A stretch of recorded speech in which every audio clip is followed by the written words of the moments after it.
चलिए Now. Chemical equations and reactions.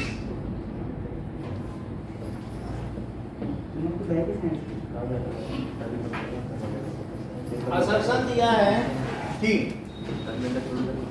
decomposition of vegetable matter into compost is example of exothermic reaction।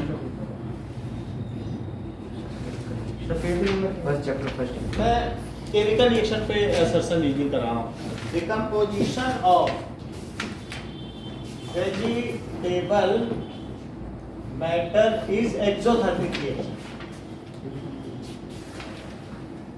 और reason क्या बता रहा है कि exothermic reactions are those in which heats are evolved. Sir vegetable matters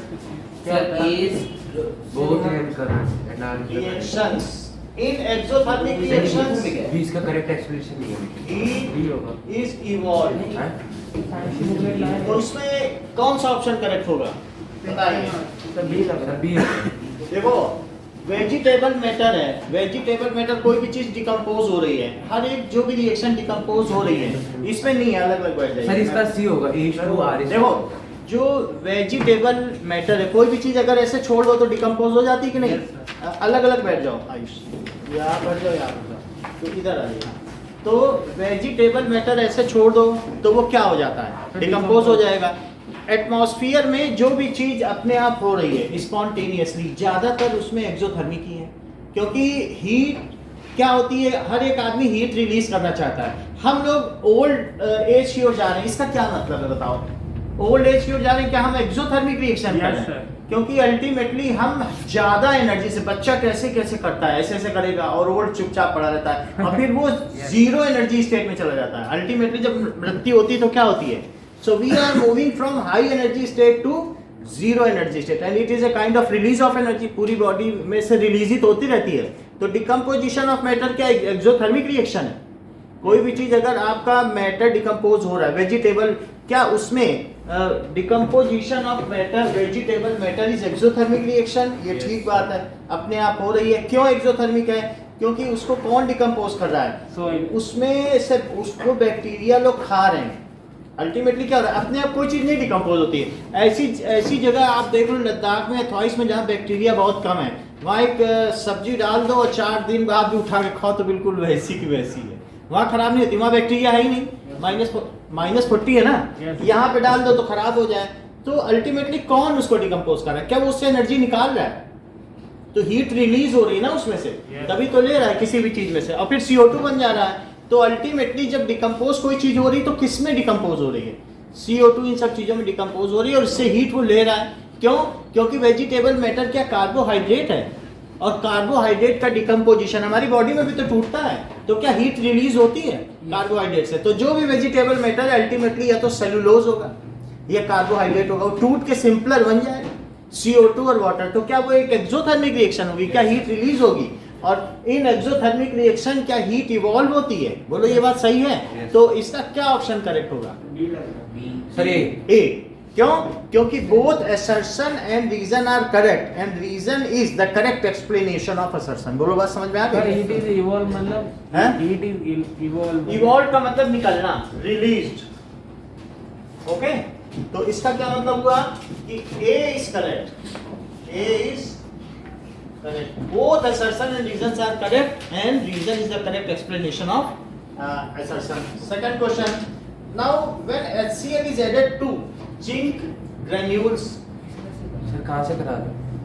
ये अलग से गुरुकुल से, ओके। when तो हम assertion रीजन हर चैप्टर के देख लेंगे। when HCl is added to zinc, Zn के ग्रेन्यूल्स में डाला जाता है तो chemical reaction occurs, chemical reaction होती है।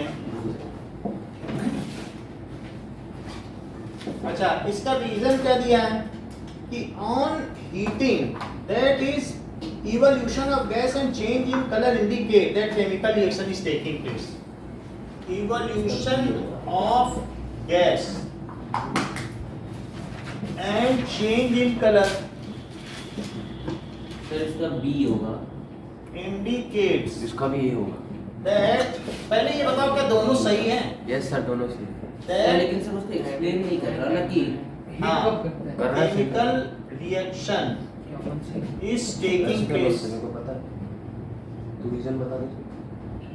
ओके नाउ अब देखो इसमें क्या है कि इवोल्यूशन ऑफ गैस, ये सही है बात, लेकिन क्या HCl को जब इसमें डालोगे HCl को जिसमें, तो क्या चेंज इन कलर होगा कि नहीं होगा? चेंज इन कलर नहीं होगा तो ये करेक्ट एक्सप्लेनेशन तो नहीं हुआ, ठीक है। सो इस तरीके से ये करेक्ट है, ये भी करेक्ट है, लेकिन ये इसका एक्सप्लेनेशन नहीं है। रीजन समझ में नहीं आया। फिर से देखो रीजन एक स्टेटमेंट की तरह देखो, क्या कभी अगर गैस निकले, जैसे आप HCl को किसमें डालोगे?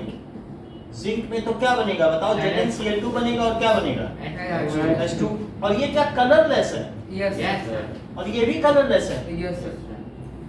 और ये गैस निकल रही है लेकिन कलर तो नहीं चेंज हो रहा है। तो ये कह रहा है कि evolution of gas and change in colour indicates, अगर इतना कह देता इंडिकेट्स दैट इट इज, इतना ही बोलता तो ठीक है, तो सर लेकिन वो ये भी कह रहा है कि change in colour, so that does not justify as a statement, तो बी ठीक है। पर सर सी नहीं हो सकता। दोनों सही हैं, बोथ आर ट्रू। नहीं सर बोले सी ऑफ कलर थोड़ी होता है। हैं? नहीं केमिकल रिएक्शन में चेंज इन कलर पड़ता है। देखो केमिकल रिएक्शन में क्या है कि evolution of gas, change in heat, temperature, ये सारी चीजें होती हैं, या चेंज ऑफ स्टेट भी कई बार हो सकता है, ऑर्डर चेंज हो सकती है, ये सारी चीजें हैं। लेकिन यहाँ पर इसका स्टेटमेंट ये होना चाहिए, evolution of gas indicates that chemical reaction is taking place here. Change in colour तो नहीं हो रहा, तो इसलिए बी करेक्ट एक्सप्लेनेशन नहीं। सर पर ये स्टेटमेंट तो सही है ना? स्टेटमेंट सही है क्योंकि ये दोनों चीजें होना सही है, तो सर बी होगा इसका। B is correct. B correct है यानी कि दोनों सही हैं, लेकिन ये इसका करेक्ट एक्सप्लेनेशन नहीं है। नेक्स्ट क्वेश्चन देखिए,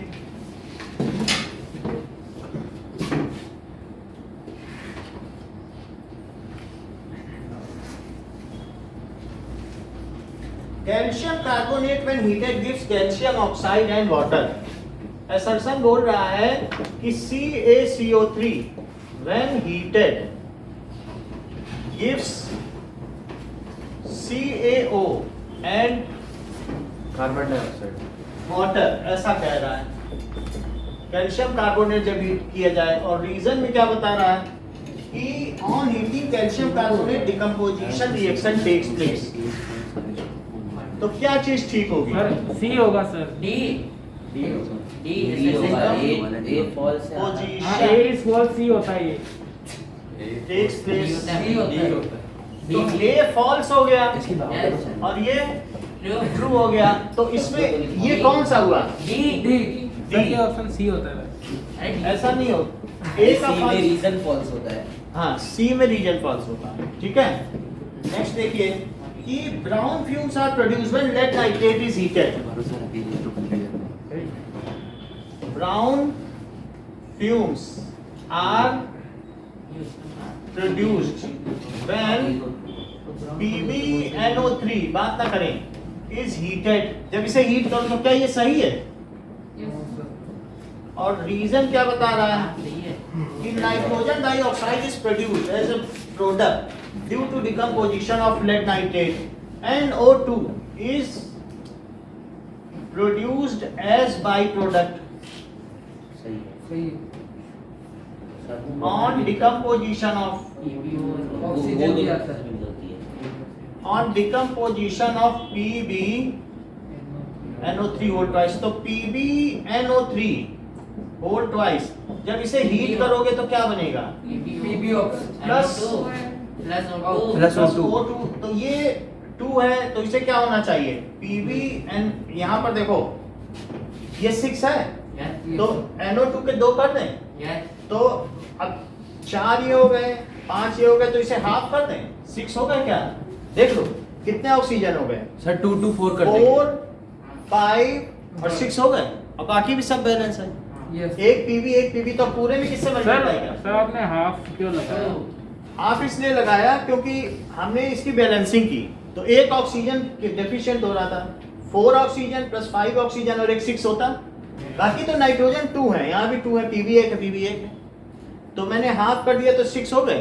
अब 2 से मल्टीप्लाई करो क्योंकि हाफ मॉलिक्यूल हो नहीं सकता, तो इसलिए 2 PB NO3 whole twice when heated, तो 2 PbO और प्लस 4 NO2 और प्लस O2।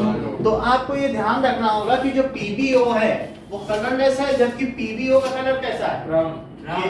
और लेड नाइट्रेट जो भी है वो व्हाइट कलर का होगा। इसमें जहाँ नाइट्रेट रखा हो तो आप देख सकते हैं ये लेड नाइट्रेट व्हाइट है। तो व्हाइट कलर से कैसा बन गया? येलो दिख रहा है? Yes sir. तो ये भी आप इसको कलर याद रखिए कि व्हाइट से ये येलो। सर येलो किससे बनेगा? येलो पीवीओ का कलर येलो है कि नहीं, लेड ऑक्साइड का। तो लेड ऑक्साइड के कलर में ये चेंज हो जाता है। बात समझ में आ गई ना? Yes, sir. येलो, ये येलो है, ये तो दिख ही रहा है। लेड नाइट्रेट कैसा है? White. और ये कैसा है? येलो। Lead oxide yellow. तो अब आप इससे बताइए क्या ये इसमें क्या ऑप्शन करें? ब्राउन फिल्म तो प्रोड्यूस किसकी होती है? नाइट्रोजन डाइऑक्साइड की। तो और ये वो कह भी रहा है। सो इट्स ऑप्शन, इसका ऑप्शन चेक करते हैं। ए इज करेक्ट। नाउ नेक्स्ट देखिए,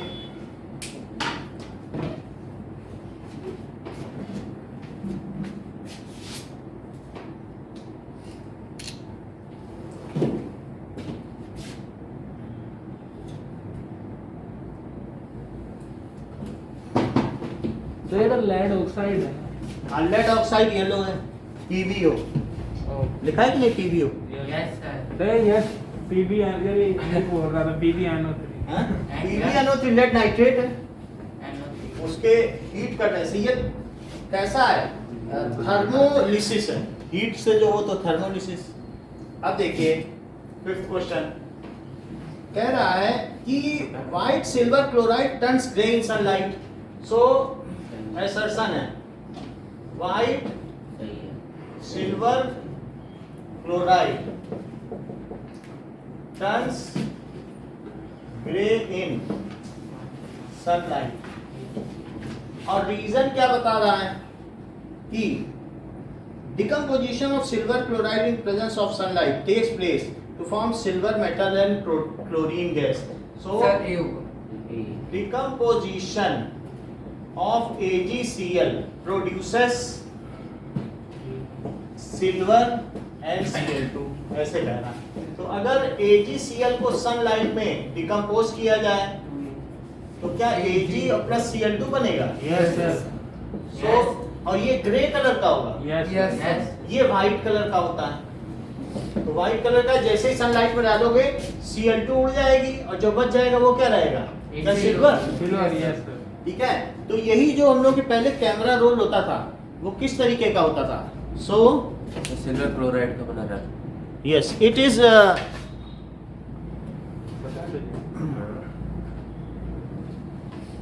silver chloride. Sir camera roll मतलब वो जो पहले क्या Black होता कलर था का रोल ही से कि जिसमें हम लोग फोटो नहीं खींचते थे, रोल पे आता था, निगेटिव को धुलवाते थे, ऐसा होता था कि नहीं? वो पहले अलग वाला कैमरा आता था। अभी तो मोबाइल वर्ल्ड हो गया, नहीं तो पहले क्या है कि कैमरे का रोल होता था और उससे फोटो खींची जाती थी। उसमें 60 रोल या 30 पिक्चर्स होती थी। इस वजह से जितना भी ये बॉलीवुड वर्ल्ड है इसको सिल्वर वर्ल्ड कहा जाता है इसी के नाम। तो बोल क्योंकि सिल्वर स्क्रीन अवार्ड क्यों दिया जाता है? इसी के नाम। समझ आई बात की? क्योंकि स्क्रीन कैसी है? ब्लैक एंड सिल्वर कलर की। ठीक है कि नहीं? तो silver screen. Okay, now next is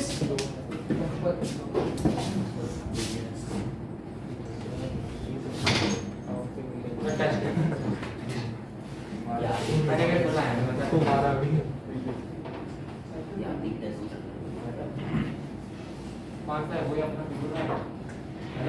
sir कल की छुट्टी है सर, 2 क्लास है। हाँ ठीक है।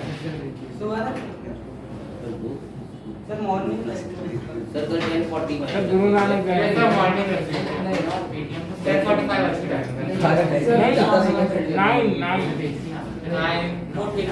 एक 6 बजे तो मैं उठ जाता हूँ। 9 भी ठीक है। हमें तो एक्स्ट्रा क्लास के लिए स्कूल बुलाया है, हम नहीं आते। कल गुरु ओके, नानक गए। So A reason is correct.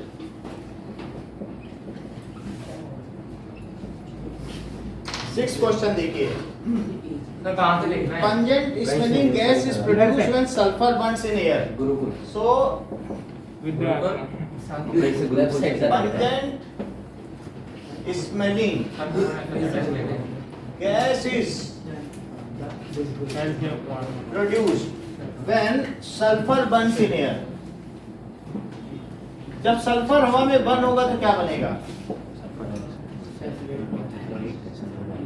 Sulphur dioxide. Sulphur dioxide. क्या वो पंजेंट स्मेलिंग है या सल्फर ट्राइऑक्साइड पंजेंट स्मेलिंग है? Yes, sir. क्योंकि अगर वो नॉस्ट्रिल में चला जाए तो SO3+H2O तो क्या बन जाएगा? क्या सल्फ्यूरिक एसिड?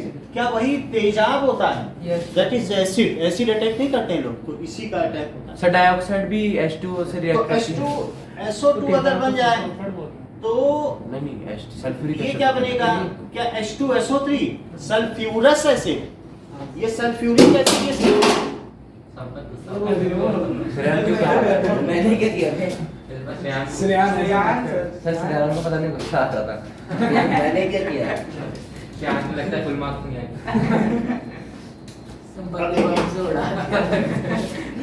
और ये नहीं, आप लगातार बात किए जा रहे हो, है ना? पूरे क्लास को एंगेज किए हो अपनी तरफ। सल्फर जब ऑक्सीजन से रिएक्ट करता है तो क्या हो सकता है? SO2 बन रहा है, या फिर 3/2O2 से करे तो SO3 बन जाए। मतलब जैसे सल्फर अगर 3/2O2 से रिएक्ट करे तो SO3 बन जाएगा। 3/2 का क्या मतलब है? कि 2S हो जाए और ये 3O2 तो क्या बन जाए बताइए? 2 सल्फर तो सल्फर जब एयर में बर्न होगा, ठीक है, सल्फर येलो कलर का होगा, जब वो बर्न होगा तो या तो SO2 बनेगी या SO3 बनेगी। और अगर आपने उसको इनहेल कर लिया तो आप वहीं गिर जाओगे। क्यों? क्योंकि नाक में तेजाब बनेगा, एसिड एक तरीके से इनहेल करने से, क्योंकि नॉस्ट्रिल में तो मॉइस्चर है। सो इट इज H2SO4 और H2 ये बनता है। तो पहला स्टेटमेंट क्या है? क्या वो पंजेंट है? तीक्ष्ण गंध है। बोलो। सर स्क्रीन मिररिंग कर दीजिए। स्क्रीन मिररिंग सर वो ठीक है। क्वेश्चन देख जाएंगे। अब देखो अभी करते हैं। सर लिखवा रहे हैं ना सल्फर लिखवा तो रहे हैं।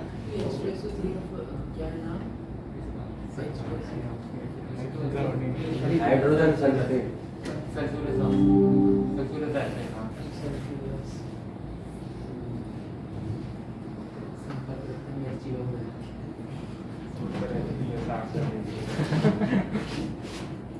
सर ऐसे तो आंसर देख लेंगे। कोई बात नहीं, आंसर नहीं आएगा, सर आंसर जैसे ये ऑन करने पे आएगा। तो जैसे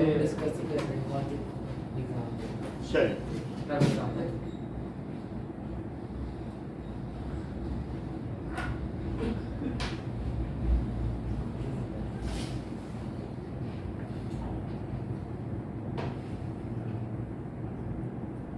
so what is the reason when silver sir ये तो हो गया। नेक्स्ट देखते हैं कि pungent smelling gas is produced when sulphur but sulphur trioxide is found on reaction of sulphur with oxygen. Yes sir इसका क्या आंसर है?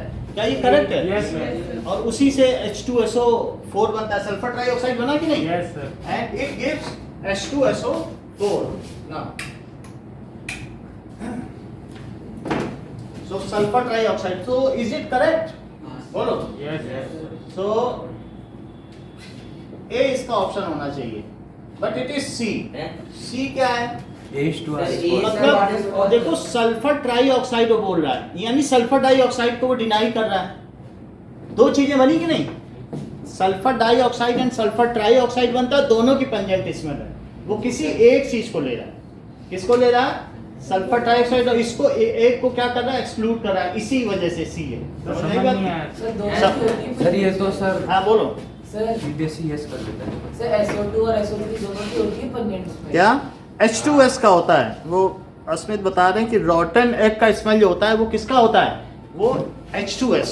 तो H2S की सड़े अंडे जैसी स्मेल होती है, but that is not here evolve. यहाँ पर क्या चीज हो रही है? SO2 and SO3. So why this is? अब यहाँ पर क्या है? Pungent smelling gas is produced. और इसका रीजन क्या है? क्या रीजन ठीक है? रीजन होना चाहिए कि SO3 is released which reacts with water vapors of nostril to produce sulfuric acid. क्यों पंजेंट स्मेल? वो SO3 गैस वैसे तो एक ये भी बात है whatever may be the reason, दो रीजन हो सकते हैं, रीजन ये नहीं दे रहा है इसमें आंसर बस सी दे रहा है, इसका एक्सप्लेनेशन नहीं है, बट सी का क्या हो सकता है, एक तो ये रीजन हो सकता है क्यों इस साइड में आंसर गलत भी तो क्या पता एक ही हो। नहीं देखो दोनों चीजें प्रोड्यूस होगी, SO2 and SO3 both are produce, तो इसने कहा SO3 is produce, that may SO2 करती होगी शायद। SO2 भी करती है, SO3 दोनों गैसेस निकलती हैं, तो एक दे रहा है कि SO3 इज प्रोड्यूस्ड, ओके, तो यहाँ पर रीजन में क्या दे रहा है कि SO3 is produced during oxidation of sulphur, so this is half true, half true क्यों है, क्योंकि इसने SO2 के बारे में नहीं बताया, तो इस वजह से इसका आंसर क्या दिया गया, सी दिया गया। अगर वो बता देता कि SO3 is produced which is responsible, SO2 and SO3 is produced which are responsible for pungent smell, तो ये करेक्ट होगा, ओके। अब नेक्स्ट देखिए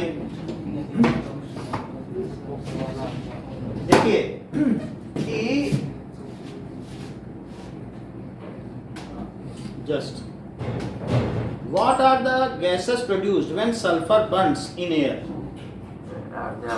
According to Byju's, it produces colorless and poisonous sulfur dioxide gas. Sulphur dioxide gas, तो कह रहा है sulphur dioxide gas produce होती है। सर, सल्फर इसका रीजन डाइऑक्साइड देखो, गैस होती है इसमें क्या? रीजन क्या बता रहा है, नाउ जो हम लोगों का है what is the reason in this,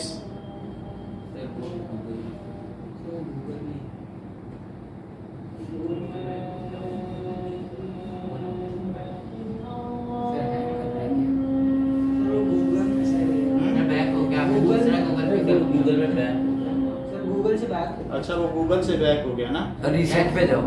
reason तो को पता है। assertion and reasoning class 10 science,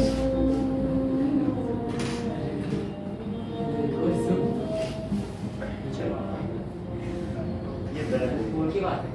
तो अब इसका आंसर क्या बता रहा था सिक्स्थ में, सी, और इसमें कह रहा है सल्फर ट्राइऑक्साइड गैस, तो रीजन क्या दे रहा है SO3, और जबकि गूगल में चेक करने पे क्या पता चला कि SO2 प्रोड्यूस हो रही है। सर पंजेंट दोनों होती कि एक ही होती पंजेंट? अच्छा SO2 प्रोड्यूस हो रही है, तो हम एक बात और, दोनों ही पंजेंट होती हैं, फिर देखो अब एक बात और देख लो कि SO2 गैस प्रोड्यूस हुई, सल्फर से कौन सी गैस प्रोड्यूस हुई, और SO2 को अगर हम ऑक्सीजन से रिएक्ट कराएं और किसके साथ रिएक्ट कराएं, V2O5 की प्रेजेंस में, इसको कहते हैं कांटेक्ट प्रोसेस। सर V2O5 क्या है? डाई वेनेडियम पेंटाऑक्साइड, ये मतलब सल्फ्यूरिक एसिड बनाने का सबसे बेहतर तरीका, इसमें नोबेल प्राइज मिला है, कांटेक्ट प्रोसेस है, इसके कांटेक्ट में जब हम ये कैटालिस्ट है जब इसको कराते हैं तो क्या बनेगा बताओ, H2SO4 process, so that is formed SO3, तब क्या बनेगा बोलो, SO3 यहाँ 2 लिख लीजिए, ये बनेगा, और फिर SO3 बन के क्या होगा, अगर हम इसमें वाटर मिला दें तो क्या बनेगा बताइए, H2SO4, और जो कंट्री सबसे ज्यादा H2SO4 बनाता है वो दुनिया में सबसे रिच है, क्यों, क्योंकि इसी से अमोनियम सल्फेट तरीके तरीके के यूरिया बनते हैं, और ये क्या है, दिस इज द प्राइम, ये प्राइम केमिकल है जिससे कि बहुत सारी चीजें बनती हैं। अब बैटरी में है क्या चीज, सर कह रहा है एटम बम बनता है। अरे भाई कुछ नहीं पूछे, क्या पूछे, बॉम्ब्स नहीं बनेंगे, लेकिन ये बेसिक ऐसा केमिकल है जिससे दूसरी चीजें बनती हैं, तो समझ में आई बात की नहीं। So how sulphur dioxide is converted into sulphur trioxide, इसको कैसे कन्वर्ट किया जाता है, ये कांटेक्ट प्रोसेस है, इसको कन्वर्ट कर सकते हैं, ठीक है, डाइवेनेडियम पेंटाऑक्साइड से, ये 11th में आप लोग पढ़ लेंगे। तो सीधी बात क्या समझ में आई कि जब सल्फर को एयर में बर्न करेंगे तो क्या बनेगा, सल्फर डाइऑक्साइड बनेगा, और अगर उसे ट्राइऑक्साइड में कन्वर्ट करना है तो ऑक्सीजन से रिएक्ट करना पड़ेगा, उसके 4-5 चैम्बर हैं, तो उसका ऑक्सीडाइजिंग चैम्बर है, तो that is the contact process of converting SO2 into SO3, that you can see. इसका पिक्चर आप देख लो कि किस तरीके से इसमें दिखाया जा रहा है कि conversion of SO2 into SO3 by contact process.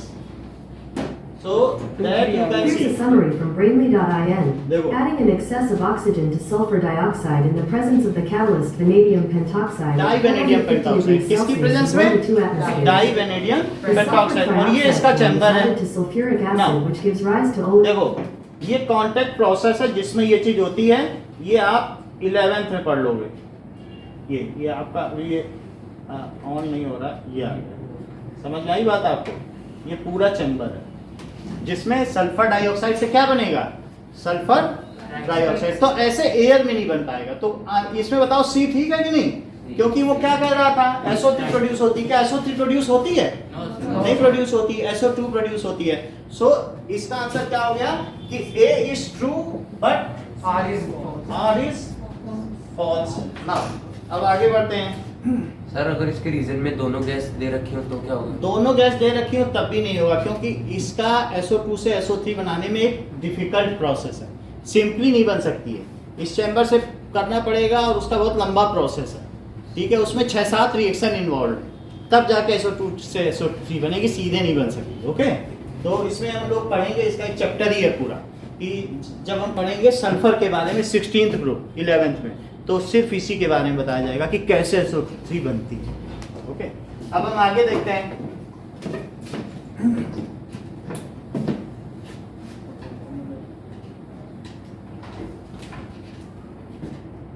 Now,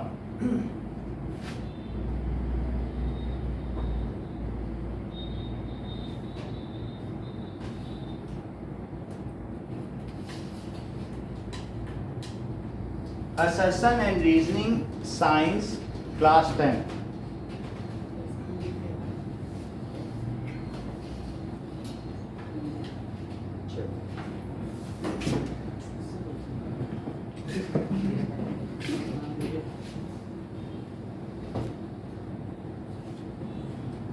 So, 7th question is telling in a reaction of copper and oxygen, copper serves as a reducing agent. 7th question क्या कह रहा है? कॉपर की अगर ऑक्सीजन से reaction कराई जाए, तो कॉपर की ऑक्सीजन से रिएक्शन कराओ तो क्या बनेगा? क्या CuO बनेगा? तो अभी ऑक्सीजन एक ऑक्सीडाइजिंग एजेंट है और कॉपर क्या हो रहा है बताइए? क्या ऑक्सीडाइज हो रहा है? जो चीज ऑक्सीडाइज हो तो वो क्या होती है? Reducing agent. क्यों? क्योंकि वो ऑक्सीजन को क्या कर रहा है? रिड्यूस। तो कॉपर रिड्यूस कर रहा है तो कॉपर रिड्यूसिंग एजेंट हुआ।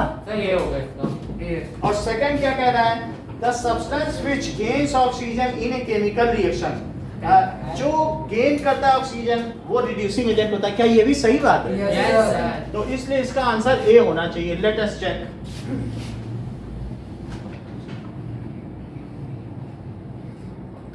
ए is the correct answer. Now next देखिए 8th।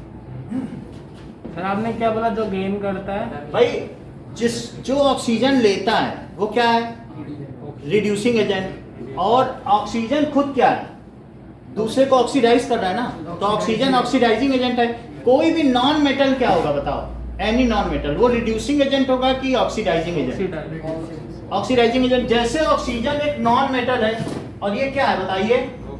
Oxidising agent. उसी तरीके से दूसरे भी क्या हो सकते हैं? फ्लोरीन क्या हो गया? Oxidising agent. O2, Cl2, F2, ये सब क्या है?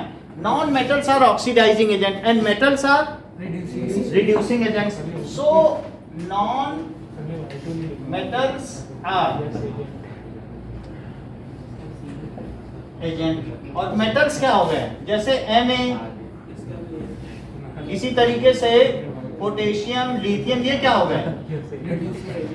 metals are reducing agent। इतनी बात समझ में आ गई? अब जरा देखो कि मान लीजिए हमारे पास एक रिएक्शन दी गई है MnO2, ठीक है, और plus HCl reacts to give MnCl2। First chapter की रिएक्शन है MnCl2 प्लस H2O, ये हमने कर दिया। और बाकी चीजें हैं हम इसको बैलेंस कर लें, दैट इज और देखो और क्या बनेगा? तो ये हो गया MnCl2। सर यही बनेगा। एक और चीज O2 भी बन जाएगा, हाफ O2।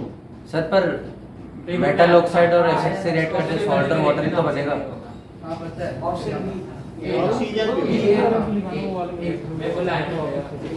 ये इधर दिया गया है MnCl2 प्लस Cl2। इसमें क्या दिया गया है? MnO2 plus 4HCl। ये 4HCl ले लो तो मैंने छोड़ दिया होगा। और प्लस Cl2 ये चीज। अच्छा सृजन इसमें Mn का क्या हो रहा है? तो 2 प्लस HCl रिड्यूस हो जाएगी जैसे ये चीज क्या है, Mn कैसे रिड्यूस हो रहा है? क्योंकि ऑक्सीजन जा रही है सर और उसके बाद इलेक्ट्रॉन लूज कर रहा है तो इलेक्ट्रॉन तो ऑक्सीडाइज होता है। दिस इज, जैसे इन्होंने कहा है कि कोई भी चीज अगर इलेक्ट्रॉन गेन करे तो वो रिड्यूस होता है, यही तो सृजन ने बताया कि कोई इलेक्ट्रॉन गेन करे तो रिड्यूस होता है। जरा इसमें देखिए Mn का चार्ज क्या है?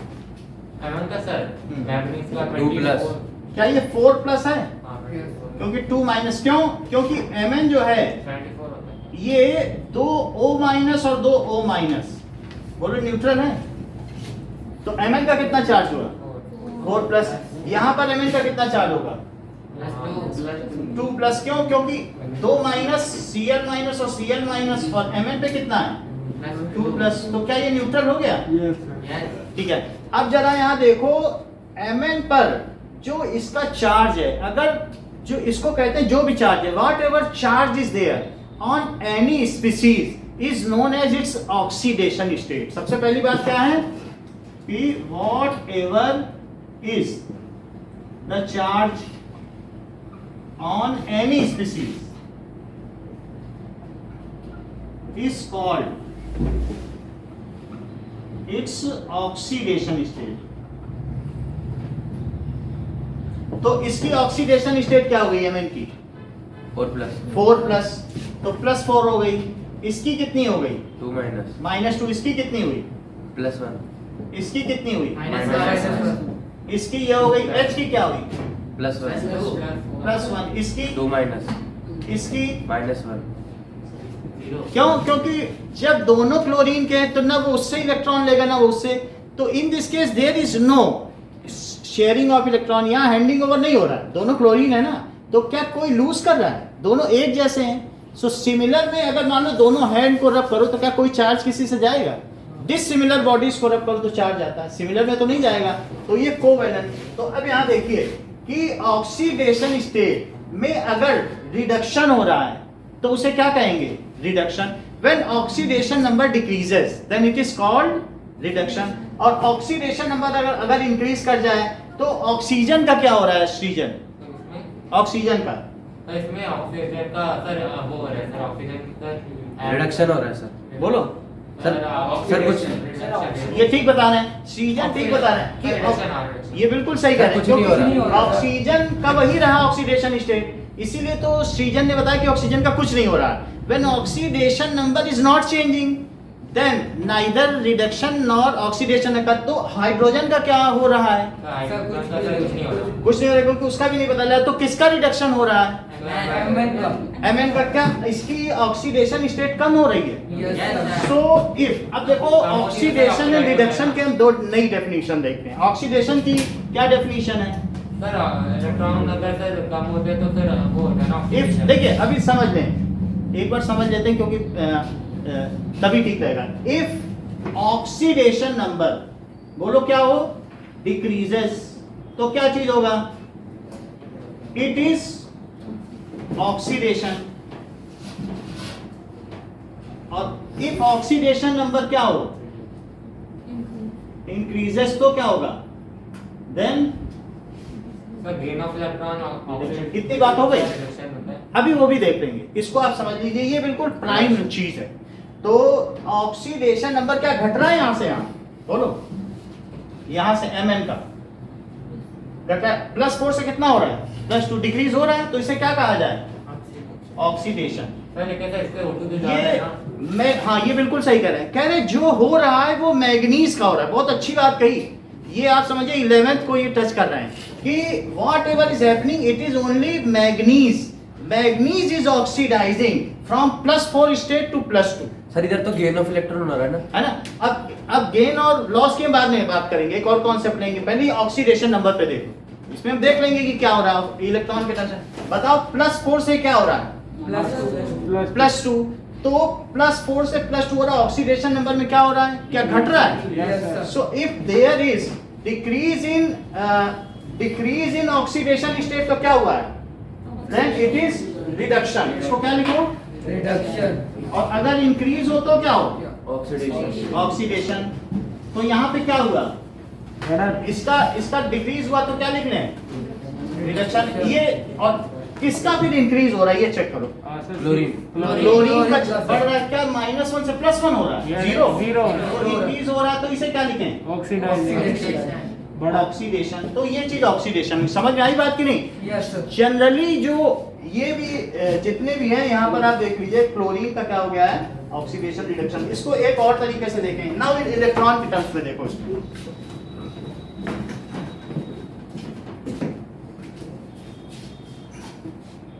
तो इसका इंग्लिश में बनाओ। एक मिनट। हाँ, इंग्लिश में बहुत माफ करते हैं। कितना करना है? एक ही तो करना है। ठीक है, इंग्लिश में। अब देखिए, नाउ Mn4+ है, अगर ये 2 इलेक्ट्रॉन ले ले तो क्या हो जाए? क्या? 2+। Mn2+। और इसी तरीके से जो Cl है, Cl- है, इसने क्या किया होगा? सर एक इलेक्ट्रॉन। क्या ये Cl2 बन गया? 2 इलेक्ट्रॉन इसने छोड़ दिए, देख लो, वही 2 इलेक्ट्रॉन इसने ले लिए। तो if there is gain in electron, भाई +4 है, आप इन दोनों को एल्जेब्राइक सम करो तो +2 आया, और यहाँ पर टोटल 2- चार्ज, और यहाँ पर भी टोटल कितना चार्ज? 2- चार्ज। तो यहाँ पर देखिए, इफ गेन इज इलेक्ट्रॉन तब क्या कहोगे? रिडक्शन। गेन इन इलेक्ट्रॉन, और इलेक्ट्रॉन का गेन हो या फिर क्या हो बताइए? Decrease in oxidation. Reduction. Reduction का मतलब ये है कि घट जाए ऑक्सीडेशन नंबर, या डिक्रीज इन ऑक्सीडेशन नंबर, तो उसे क्या कहेंगे? रिडक्शन। रिडक्शन। और इफ लॉस ऑफ इलेक्ट्रॉन, क्या इसने छोड़ दिए इलेक्ट्रॉन? Yes. इसके पास 2 इलेक्ट्रॉन थे, इसको छोड़ने पड़ गए, छूट गए कि नहीं? वो कोई और ले रहा है। इफ लॉस ऑफ इलेक्ट्रॉन, या फिर क्या हो? Increase in oxidation. Increase in oxidation number, तो उसे क्या कहेंगे? ऑक्सीडेशन। ऑक्सीडेशन। अब जरा देखो, FeSO4 प्लस H2SO4, तो Fe2SO4 होल प्राइस, अब ये 2 लगा लीजिए, और बाकी क्या बच गया? प्लस H2, Fe2 इससे ले लिया है, तो ये चीज मान लीजिए बन गई। अब बताइए ना, आप बताइए श्रेयान, इसमें Fe का ऑक्सीडेशन नंबर या चार्ज क्या है? Fe का ऑक्सी, ये बिल्कुल सही कह रहे हैं। कैसे इन्होंने जाना कि +2 है? क्योंकि ये 2- है ना, Yes. तभी तो इन्होंने 2+ माना, क्योंकि न्यूट्रल हुए ना भाई, ये 2-, तो इसका क्या होना चाहिए? जब पानी में डिसोसिएट होंगे तो क्या कभी Fe+1 होता है? नो या 2+ होता है, या 3+ होता है? अच्छा, यहाँ पर देखिए H का क्या हुआ सौम्या? +1। 2 और इसका क्या हुआ? SO4 का सल्फेट है -2। यहाँ बताओ Fe का अमित, +1। ये ठीक कह रहे हैं? +3 क्योंकि भाई सही बात है, SO4 का क्या 2- और SO4 का 2-। ये यहाँ पे वो चीज लिखना, इसका क्या 2- है, यानी इसका इससे ये चीज है ना, इसका इससे प्रोडक्ट और इसका इससे प्रोडक्ट सेम आना चाहिए। आप देखिए चार्ज के मामले में ऐसा ही है, Fe के कितने हो जाए कि ये न्यूट्रल हो जाए बताओ?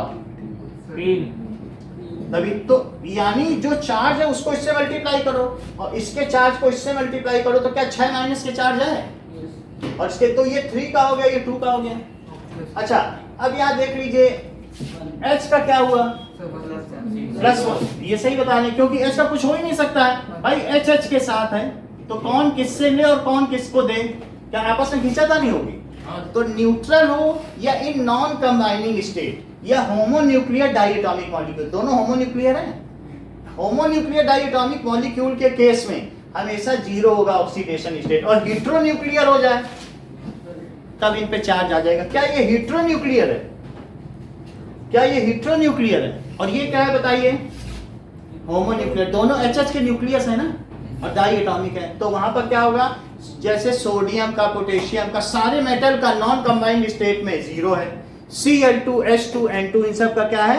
0 है। जब तक दूसरे से ना कंबाइन करे तब तक किसी इलेक्ट्रॉन का लेना देना नहीं हो सकता है। नाउ अब अनीशा आप मुझे बताइए, इसमें किसका ऑक्सीडेशन हो रहा है? जिसकी ऑक्सीडेशन नंबर बढ़े उसी का oxidation Fe is getting oxidized, Fe का ऑक्सीडेशन हो रहा है, तो फिर किसी का रिडक्शन भी हो रहा होगा, H2 तो ऑक्सीडेशन हो रहा है Fe का, और ये क्या हो रहा है, रिडक्शन। तो अगर आपसे पूछा जाए तो आप क्या बोलेंगे कि iron is getting oxidized from +2 state to +3 state, ऐसे बोला जाएगा। यहाँ सल्फेट का नाम नहीं लिया जाएगा, 10th तक आपको छूट मिली है।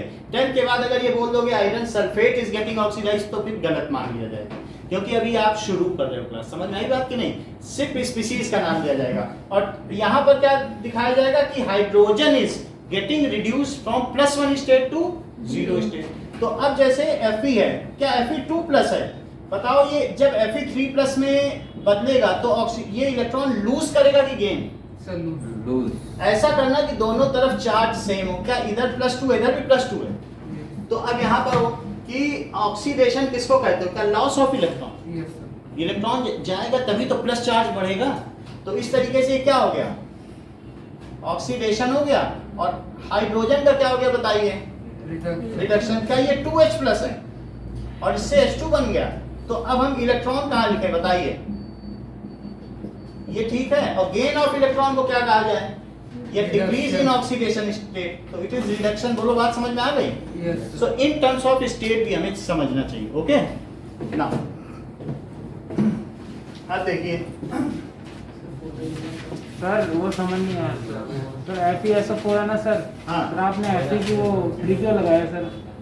Fe पे यस जैसे कभी 9th में आपने पढ़ा है कि Fe है और SO4 है, तो यहाँ पर इसकी 2 है तो ये तो इसको मिल जाएगी, और यहाँ की क्या होगी जो इसे मिल जाए 3, तो ये +3 और -2 तो ये इसको मिलेगी। तो इससे भी पता चल सकता है कि Fe2 SO4 का होल टाइप। 9th में ये चीज पढ़ी कि नहीं? Yes, sir. तो क्या इससे नहीं पता चल रहा है आपको कि ये 3 जो है ये कहाँ से आया, इस पे होगा तभी तो इस पे चढ़ा है, यस और 2 इस पे था तो इस पे चढ़ गया।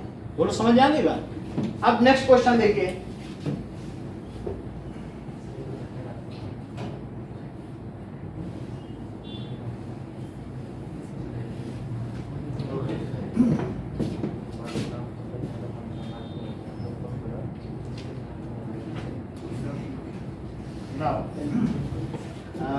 सेवेंथ क्वेश्चन हो गया। 8th देखिए, in electrolysis of water the volume of hydrogen liberated is twice the volume of oxygen. ये ए दिया गया है कि इलेक्ट्रोलिसिस ऑफ वाटर की गई तो हाइड्रोजन डबल होगा, और water has hydrogen and oxygen in the ratio. गलत है सर।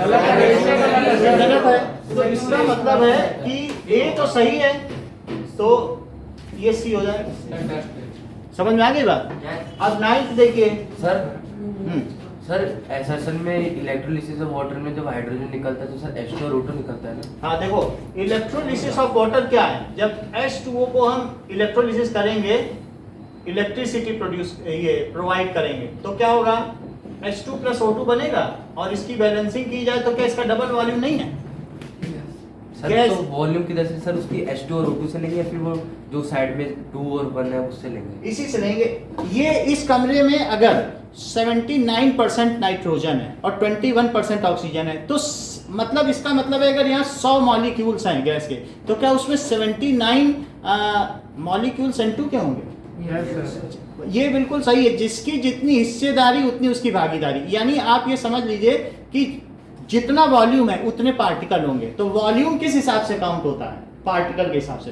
क्या वॉल्यूम इस हिसाब से भी काउंट होता है कि CO2 का मॉलिक्यूलर मास 44 U है, उसके बहुत भारी है तो उसका वॉल्यूम ज्यादा होगा, ऐसा हो सकता है?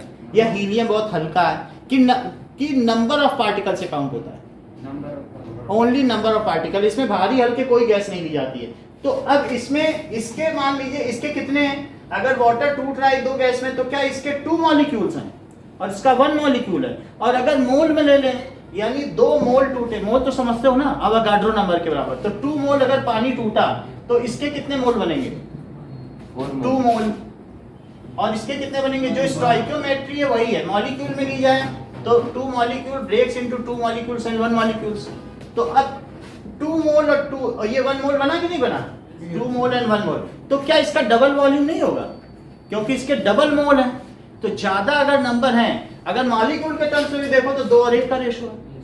समझ में आ गई बात कि नहीं? तो इस तरीके से अगर सर आप इसका 2:1 का रेशियो है, 4:2 का। 2:1 का रेशो है, 2:1 ये मॉलिक्यूल है। अगर मान लीजिए किसी भी एक बर्तन में CO2 रखी है, एक बर्तन में H2 रखी है, और एक बर्तन में मान लीजिए हीलियम है, और एक वेसल में N2 है, और एक वेसल में, ठीक है, O2 है, ये सारे के सारे हैं और सब 1 मोल है। कितने? 1 मोल सभी हैं। तो ये मुझे बताओ कि अगर सब 1 मोल हैं तो क्या सबका एक जैसा वॉल्यूम होगा? जबकि मैं आपकी जानकारी के लिए बता दूं कि इसका मोलर मास 44 ग्राम है, इसका 2 ग्राम है, जबकि इसका 4 ग्राम है हीलियम है, और इसका कितना है 28 ग्राम और ये 32 ग्राम है। तो क्या सबका 20 लीटर की बकेट होती है? तो मान लीजिए हमने सबके एक एक मोल ले ली, क्योंकि मोलर मास है ना भाई। मोलर मास का मतलब है आवागाड्रो नंबर, समझते हो? 44 ग्राम CO2 अगर ले ली जाए, 44 ग्राम CO2, तो क्या वो 1 मोल हो जाएगी? इसका कितना वॉल्यूम होगा? या इसमें सबसे ज्यादा वॉल्यूम किसका होगा? सबके 1 मोल है। यस। क्या 1 मोल का मतलब सबकी संख्या सेम है? यस। सबके सब में आवागाड्रो नंबर के बराबर है ना? तो इसमें सबसे ज्यादा वॉल्यूम किसका होगा? सर बराबर बराबर सेम है सर। यदि सबका सेम होगा तो क्या सबका 22.4 लीटर होगा? इसको कहते हैं मोलर वॉल्यूम। एक मोल अगर कोई गैस है तो उसका वॉल्यूम कितना होगा? 22.4 litre. So all will be, एक बकेट 20 लीटर की होती है, तो ऑल विल बी 22.4 लीटर। ये किसने बताया? आवागाड्रो लॉ, कि all gases which have equal number of particles have equal volume. बहुत सीधी बात, आवागाड्रो लॉ बताया। डाल्टन ने इसको डिनाई किया बहुत समय तक, लेकिन 50 सालों बाद आवागाड्रो के मरने के बाद उनकी बात सत्य मानी गई। वो भी उनके शिष्य ने इसको आगे फॉरवर्ड किया, तो ये बात सही मानी गई कि हाँ आवागाड्रो से, उनके जाने के बाद। नहीं तो डाल्टन का इतना दबदबा था तब तक नहीं मानी गई। समझ में आई बात? तो क्या हुआ आवागाड्रो लॉ? एक बार रिपीट करो, बोलो। ये ठीक बोल रहे हैं, आप भी बोलो। आवागाड्रो लॉ कहता है कि ऑल गैसेस, जो भी गैसेस हैं, अगर उनमें सेम नंबर ऑफ पार्टिकल्स हैं, क्या इसमें 1 मोल पार्टिकल है? 1 मोल का मतलब कितने पार्टिकल हैं? क्या 6.022 into 10 to the power 23 molecules हैं? Yes sir. क्या सभी में इतने हैं? Yes sir. क्या 1 मोल में हमेशा इतने ही मॉलिक्यूल्स होते हैं? Yes, क्या yes. सब में एक एक मोल है? Yes. ये और सबका मोलर मास दिया है। All gases having same number of particles have same volume at same temperature and pressure condition. ये नहीं कि टेम्परेचर बढ़ाते चले जाओ तब तो गैस का वो सिलेंडर और पिस्टन उठता चला जाए। टेम्परेचर बढ़ाओ तब तो गैस बढ़ती चली जाएगी ना। तो एक बार फिर से सुनिए, फिर बताइएगा। All gases irrespective of their molar mass, किसी का हल्का भी हो सकता है, ज्यादा भी हो सकता है। All gases with same number of particles have same volume at same temperature and pressure condition. Repeat करो। All gases have same number of particles, have same volume at a temperature. हाँ, तो ये कौन सा लॉ? इस वजह से, जैसे आपने बताया, क्या इसमें डबल इसके पार्टिकल्स हैं, तो क्या इसका डबल वॉल्यूम होगा? Yes, sir. बोलो, ये बात समझ में आ गई आपको? डबल पार्टिकल तो डबल वॉल्यूम। तो अब इस क्वेश्चन में इन्होंने क्या कहा? That it has been said that कि इलेक्ट्रोलिसिस में क्या इसका वॉल्यूम डबल होगा? Yes, sir. भाई इसके पार्टिकल ज्यादा है तो इसका वॉल्यूम डबल होगा। ओके, नाउ नेक्स्ट, इसका आंसर क्या कह रहा है? ये 1:2 में होगा। क्या इसका वॉल्यूम 1:2 में आपको दिख रहा है? तो कौन सा आंसर करेक्ट होगा?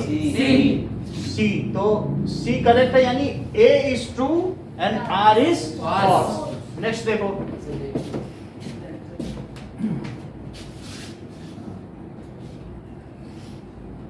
आज की टेस्ट हुआ क्या? नहीं आज टेस्ट नहीं होगा, अब डिस्कशन थोड़ा कर लें, क्योंकि आपका ये 11 नंबर का जो गैप आ गया है ना, वो दुखद है। ये बहुत हाँ है सर। इसमें अरे में 40 आए साइड में तो एसएसटी में उसमें कट गए। तो इंग्लिश का आंसर की गलत आई थी। लेकिन जबकि कुछ लोगों का 4 नंबर का ही गैप है। किसका? समीर का ना? सर 3 का ऐसा 37 आई है। गड़बड़ है सर। इसका मतलब है कहीं ना कहीं। साइड पे इतने कम नहीं आए। अब देखिए, हां इतने इतना बर्बाद हो गया। चलिए 14।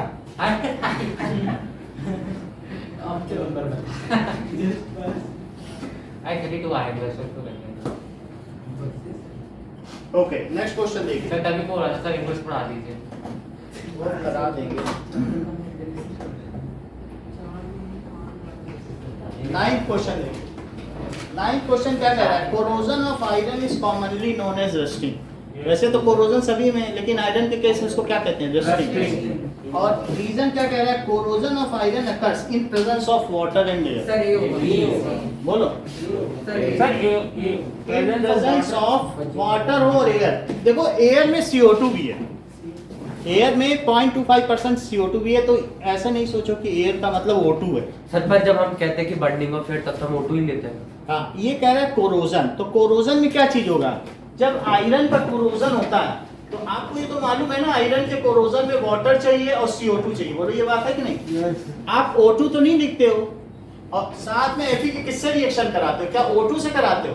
और तभी Fe2O3 बनता है। बोलो तो ये 2 है और ये क्या 3/2 है, तो 4Fe और प्लस CO2, इससे क्या बना? H2O और CO2, इससे क्या बन गया? क्या Fe2O3। बोलो और Fe2O3। अब इसमें हमने क्या किया? 3 से मल्टीप्लाई कर दिया तो ये 2। अब ये बैलेंस है। ये CO2 क्यों लेते हो? क्योंकि यही एसिडिक मीडियम। क्यों? क्योंकि H2O प्लस CO2 क्या होता है? क्या H2CO3। और H2CO3 जब ब्रेक होता है तो क्या बनता है? क्या यही एसिड देता है? यानी आप ये जानते हो कोरोजन की डेफिनेशन में कि द डिकेइंग ऑफ मेटल या reduction of tensile strength of metal in presence of acid, heat या प्रोलॉन्ग एक्सपोजर टू एटमॉस्फेयर। ये बात है कि नहीं? तो एसिड की जरूरत है कि नहीं? Acidic medium. तो इसलिए अगर यहाँ एयर वर्ड आया है तो क्या ये ठीक है? क्योंकि एयर में CO2 होती है और CO2 में एसिडिक मीडियम में CO2 वाटर के ट्रेसेस के साथ क्या बना देती? क्या कार्बोनिक एसिड। और कार्बोनिक एसिड टूटता है तो स्प्रेस देता है। तो अब पहली बात तो सही है। और टेंसाइल स्ट्रेंथ का मतलब है कि जैसे अगर एक रस्टेड चीज है, रस्टेड चीज पे आप कोई चीज रखोगे तो टूट जाएगी, लप जाएगी। और जबकि नया आयरन है तो वो बियर कर लेगा लोड को, और अगर रस्टेड आयरन है तो स्ट्रक्चर गिर जाएगा। तो उसकी जो टेंशन बियर करने की स्ट्रेंथ है वो तो खत्म हो जाती है ना, टेंसाइल स्ट्रेंथ। नाउ नेक्स्ट क्या कह रहा है? इसका answer they. Corrosion of iron occurs in presence of water and air. ये बात सही है? सही है वाटर एंड एयर, एयर में ये सब आ गया, ये भी है और ये भी, दोनों चीजें होती है कि नहीं? ओके नाउ आंसर देखिए। बी होना चाहिए B B occurs in presence of, उसको थोड़ी एक्सप्लेन कर दीजिए सर, रस्टिंग कहते हैं। ये बी कह रहा है बी क्या होता है? क्या ये इसका करेक्ट रीजन नहीं है? ऐसा बी है सर, बी ही होगा। हाँ ये बी सही है, क्योंकि भाई उससे उसका कोई लेना देना ही नहीं है। भाई कह रहा है कि रस्टिंग कहते हैं और फिर कह रहा है कोरोजन इसकी वजह, उससे रस्टिंग का क्या लेना देना? क्या ये जस्टिफाई कर रहा है कि रस्टिंग हो? तो सर इसका सही जस्टिफिकेशन क्या तो होगा? दोनों सही हैं, लेकिन ये कह देना कि कोरोजन तो एसिड, एयर और CO2 में होता है, क्या इससे पता चल रहा है कि इसे रस्टिंग कहते हैं? नहीं पता चल रहा है ना।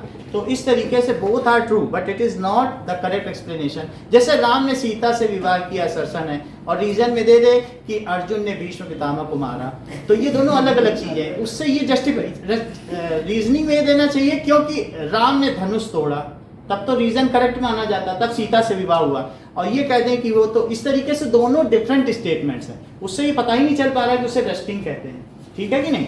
नाउ तो इसका सही जस्टिफिकेशन क्या होगा? सही सही होगा, जस्टिफिकेशन, सही। इसका कोई जस्टिफिकेशन नहीं है, एक स्टेटमेंट है। इसका क्या जस्टिफिकेशन है? एसर्शन का क्यों सर, इसको जो material रस्टिंग form कहते हैं, होता है, क्यों उससे कहते rust कहते हैं, इसलिए हैं? rusting सर बाकी ऐसा को कर कोरोजन सकते कहते हैं, लेकिन इसको ही रस्टिंग क्यों कहते हैं? जैसे बाकी सब में टार्निश कहते हैं, क्योंकि उसमें क्या होता है कि उसकी लश्चर चली जाती है, लेकिन टेंसाइल स्ट्रेंथ पे खास फर्क नहीं पड़ता, कॉपर टार्निश हो गया, यही तो कहा जाता है। लेकिन इसमें क्या कह रहे हैं? रस्टिंग का, क्योंकि मटेरियल जो फॉर्म होता है उसे रस्ट कहते हैं, ऐसे बोल दो उसके प्रोसेस में वो रस्टिंग बस, और क्या है ना? What ever material is found is rust so it is called rusting, ऐसे कर। अब देखिए, सो 9th में बी आंसर है।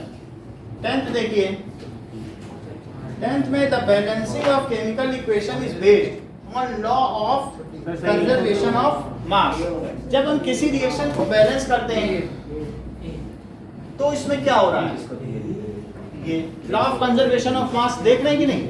जिससे कि the atoms of various kinds on both sides are equal because atoms are neither created nor destroyed, it is merely a rearrangement of atoms. Is it okay? अब second क्या कह रहा है कि total mass of reactants is equal to total mass of products. तो यही तो law of conservation of mass है। Yes. सो इसका आंसर ए होना चाहिए, ए इसका करेक्ट आंसर है। 11th देखिए, in a balanced chemical equation total mass of reactant is equal to total mass of products। ये बात सही है? Yes, yes. बैलेंस में देखो टोटल मास इसका देख लो और इसका सेकंड देख भी लो। सही है इसका। ये सही है। अगर मान लो ये 2 मोल है तो रजत इसका कितना मास होगा? ठीक है सर। बोलो। 12.3 ये सही कह रहा है, क्योंकि H2 का मास 2 ग्राम है तो उन्होंने देखा एक H2 हो, एक मोल H2 2 मोल है, जो इसकी स्टोइकियोमेट्री उसी को मोल माना जाए। तो ये कितना हुआ? इसकी स्टोइकियोमेट्री को क्या मान लिया जाए? या तो मॉलिक्यूल के टर्म्स में लिखो तो मॉलिक्यूल है, और कौन नहीं मोल मोल में रिएक्ट कराएंगे। हम तो 2 टंकी लेंगे, आप ये कह दो कि हम H2 नहीं लेंगे, हम तो 44.8 लीटर लेंगे, 2 बाल्टी H2 लेके आओ। भाई 1 बाल्टी लाओगे तो 2 ग्राम है, और 2 बकेट लेके आ गए 4 ग्राम। तो 4 ग्राम। और फिर आप कह दो किसी से 1 बकेट O2 लाओ, तो 1 बकेट O2 लाओगे तो कितना हुआ? क्या 32 ग्राम? अच्छा, तो ये 2 मोल लेके आए और ये 1 मोल, तो 2 मोल का रजत ने क्या 4 ग्राम सही मास बताया? Yes, क्योंकि 1 मोल का मास कितना है? 2 ग्राम, तो 2 मोल का कितना हुआ? 4 ग्राम। और इसका 1 मोल का 32 ग्राम, और इसका बताइए क्या इससे जो बनेगा वो गैस बनेगा कि लिक्विड? सर गैस बनेगा। ये गैस बनेगा क्योंकि it is highly exothermic reaction. Sir ये बुक में लिक्विड दिया हुआ है। हाँ, ये जैसे 486 ग्राम, अभी हम दिखा देते हैं, नेट पे भी उस दिन चेक कराया था ना आप लोगों को। ये नहीं करा। आपने करा दिया, सब फिर से करा दें, कई लोगों को कराया। तो इट इज गैस, तो इन दोनों के मिलने से क्या बनेगा? ये भी एक एमसीक्यू है, तो ये भी गैस है, जो बनेगा वो क्या बनेगा? गैस। तो it is how much gram? 1 mole H2O का क्या मास है? वाटर वेपर भी तो गैस होती है, तो उसका कितना हुआ? सर क्या? 18 ग्राम H2O में क्या लोगे? बोलो। H2O तो 1U इंटू 2 लो और प्लस 16U, क्या ये इसका मॉलिकुलर मास है? और अगर इसी को हम मोल में ले लें तो क्या मोलर मास हो जाएगा? इसी को ग्राम में लिख लो, क्योंकि ये एक पार्टिकल का है, और कितनी संख्या ली आपने आवागाड्रो नंबर, तो तब वो ग्राम में हो जाएगा। यू तो बहुत छोटी चीज है। तो इस तरीके से ये कितना हुआ बताइए? सर कुणाल को हाँ बोलिए। सर अगर हमें बोला जाए कि 1 मोल हमको इनमें से कुछ निकालना है तो हम निकाल सकते हैं? 1 मोल कोई गैस निकालनी है हमको? नहीं सर, मतलब लैब में कोई बोले, मैम बोले कि 1 मोल इसमें से हाइड्रोजन लो, तो मतलब कैसे करेंगे? मतलब 1 मोल का मतलब कुछ नहीं है कि जैसे आप एक बकेट ले लो, ये बकेट ले ली और ये कितने की ले लीजिए? 22.4 लीटर की ले लीजिए, और इसके ऊपर थर्माकोल लगा दो, और थर्माकोल में डिस्क यहाँ ग्रीस लगा दो, और इसको अपने आप ऊपर चढ़ने दो थर्माकोल को, और यहाँ पे गैस कलेक्ट करो। और जब ये 22.4 के निशान पे पहुंच जाए, मान लीजिए कोई गैस निकल रही इलेक्ट्रोलिसिस से, और एनोड में आपने एक लगा लिया, उल्टी पर वो रखते हो ना टेस्ट ट्यूब, हाँ सर। तो अगर मान लीजिए उसका स्लाइड होता है तो थर्माकोल नीचे आएगा, धीरे धीरे गैस भरेगी, तो वाटर डिस्प्लेसमेंट, उसका वॉल्यूम देखो, जैसे ही उस टेस्ट ट्यूब में वॉल्यूम 22.4 लीटर पहुंच जाए तो समझ जाना कि 1 मोल H2 प्रोड्यूस हुई है 22.4। और उसका वजन कितना होगा? मान लीजिए कि मैंने एक इलेक्ट्रोलिसिस की वाटर की, और वाटर की इलेक्ट्रोलिसिस में ये डिस्प्लेसमेंट किया, और यहाँ पर आपने 2 ये ले ली, और यहाँ पर इसको ऐसे कर लिया। अब देखिए ये धीरे धीरे क्या होगा, इसमें डिस्प्लेस होता जाएगा पानी, ये इतना डिस्प्लेस हो गया, और ये शुरू में वैक्यूम था तब तो पूरा भरा हुआ था, और ये इतना है। ये अगर 22.4 लीटर है, अब आपको ये देखना ये कौन सा है, ये प्लस और ये माइनस, तो क्या ये प्लस है और ये माइनस, तो ये कौन सी गैस है? ऑक्सीजन। क्योंकि O माइनस यहाँ आ रहा है, O माइनस ही तो आएगा, और यहाँ पे कौन जाएगा? हाइड्रोजन। H प्लस, और इस पर O माइनस, वास्तव में ये OH माइनस जाता है। क्या जाता है यहाँ पे? वाटर में तो ये है, तो 4OH माइनस यहाँ पे किधर पर जाएंगे? करेंगे फिर देंगे। इधर पर जाएंगे। अब क्या वे अपने इलेक्ट्रॉन लूज कर देंगे, और क्या ये 2H2O बनाएंगे और O2 बनाएंगे? देखो, और क्या 4 इलेक्ट्रॉन छोड़ेंगे? यही हो रहा है, क्योंकि प्लस पे क्या होता है, क्या इलेक्ट्रॉन छोड़े जाते हैं? ये इलेक्ट्रॉन एक्सेप्ट कर लेंगे। और यहाँ क्या हो रहा है बताइए? क्या 4H प्लस यहाँ पे कौन है बताइए? 4H प्लस क्या उन्हीं 4 इलेक्ट्रॉनों को ले लेगा, और क्या 2H2 बनाएगा? बोलो। और इन दोनों रिएक्शन को अगर जोड़ दिया जाए तब क्या होगा बताओ? क्या 4OH माइनस और प्लस 4H प्लस है, और ये हटा दो, 4 इलेक्ट्रॉन दिए गए, 4 इलेक्ट्रॉन लिए गए, तो उसको कट कर दो आपस में, क्योंकि एक लेफ्ट में एक राइट में, और इधर क्या हुआ? 2H2O प्लस O2 है और प्लस 2H2 है। बोलिए, तो इसे क्या लिखा जा सकता है? 4H2 4H2O gives 2H2O और प्लस O2 प्लस 2H2। लेकिन हम लोग जनरली क्या करते हैं, क्या 2H2 कैंसिल कर देते हैं? ऐसा करना नहीं चाहिए। वास्तव में 4H2O से हमें ये मिलता है, हम लोग तो सिंपली 2H2O लिख देते हैं। क्या वो सही रिएक्शन है? नहीं है ना। तो हम क्या कर रहे हैं, यहाँ पे 2 को इससे कैंसिल कर दे रहे हैं, तब हमारे पास क्या बचा? 2H2 और प्लस O2। बोलो बात समझ में आ गई? अब मान लीजिए यार 22.4 लीटर हमें कोई गैस मिली, बताओ कौन सी मिली होगी? OH से हमें क्या मिला? ऑक्सीजन। तो हमें यहाँ O2 मिली। तो यहाँ आप मुझे बता दीजिए यश कि कितने ग्राम हाइड्रोजन मिले? बहुत ज्यादा चीज नहीं पूछ रहे, कितने ग्राम? हाँ बस इतना ही चाहिए। सर 2 ग्राम। ठीक बता रहे हैं आप, सहमत हैं इनसे? सीजन सहमत है? क्यों इन्होंने कहा 4 ग्राम? भाई सीजन ने बताया कि हम नहीं सहमत है भाई, क्लियर? क्योंकि इन्होंने कहा अगर 1 मोल मिली, ये क्या मिली? 1 मोल O2, 1 मोल मिली, तो यहाँ कितनी मिली? 2 मोल। 2 मोल। क्या यही रजत ने भी बताया था 4 ग्राम हाँ, पहले, हाँ, जब यहाँ पूछा गया? वो बात सही कि नहीं? तो इन्होंने कहा 2 मोल। ऐसा क्यों बताया? क्योंकि वहां बताया गया था ये 2:1 के रेशो में है, तो इसके 1 मोल मिलने से ये 2 मोल मिला, और 1 मोल का वजन 2 ग्राम है, तो 2 मोल H2 का क्या वजन हुआ?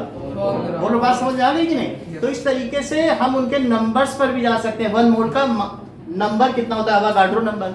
और इतने पार्टिकल अगर मिल जाएं तो आप ये समझ जाइए कि 0 डिग्री सेल्सियस पर और खुले में इसी एटमॉस्फेरिक प्रेशर में वो 22.4 लीटर उनका वॉल्यूम होता है। पिस्टन को फ्रीली छोड़ दिया जाए तो यहाँ पे आकर रुक जाएगा। समझ में आ गई बात? तो ये पूछ रहे हैं कि कैसे हमें पता चलेगा कि जब इस पे एक मार्क्ड टेस्ट ट्यूब लेना और देख लेना ये 22.4 तक पहुंच जाए, तो 1 मोल ले लिया मैंने। अब इसको बैटरी को डिस्कनेक्ट कर लो और फिर पूछा इसका वजन बताओ, तो तुरंत बता देना ये 32 gram. Is it okay? Yes sir. अब आगे की बात करें ना।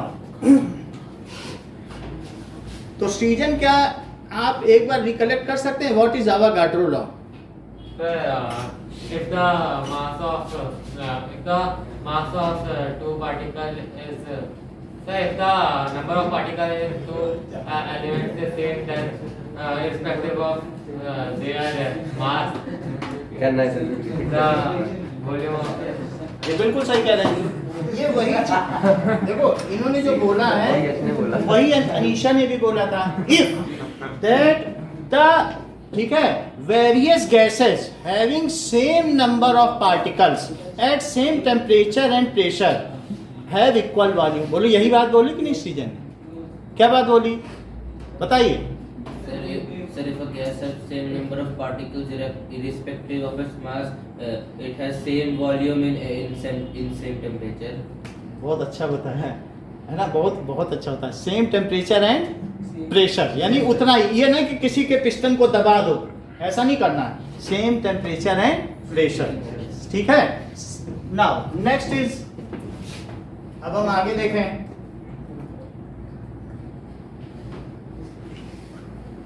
ओके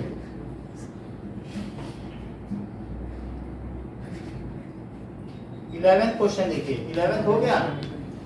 11th का आंसर हम लोगों ने डिस्कस किया कि नहीं? No sir. इसका ये है।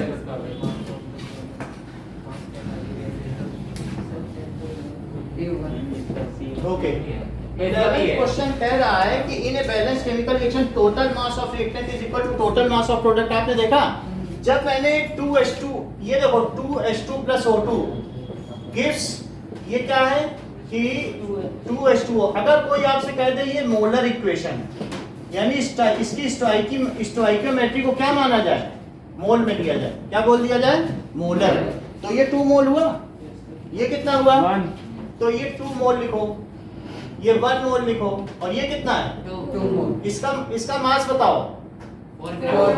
4 ग्राम। इसका मास 32 ग्राम। इसका मास 36 ग्राम। क्या इसका टोटल का सम इसका इक्वल है? Yes, sir. So total mass of reactant is equals to total mass of product in a balanced chemical Equation. equation। अब इसका आंसर देखो, mass can neither be created nor be destroyed। Sir, ये होगा। ये इसका सही answer है। Now 12 देखिए। एक बार देख लो उसका। सर वीसम को कंफर्म कर। This is ये ठीक है ना?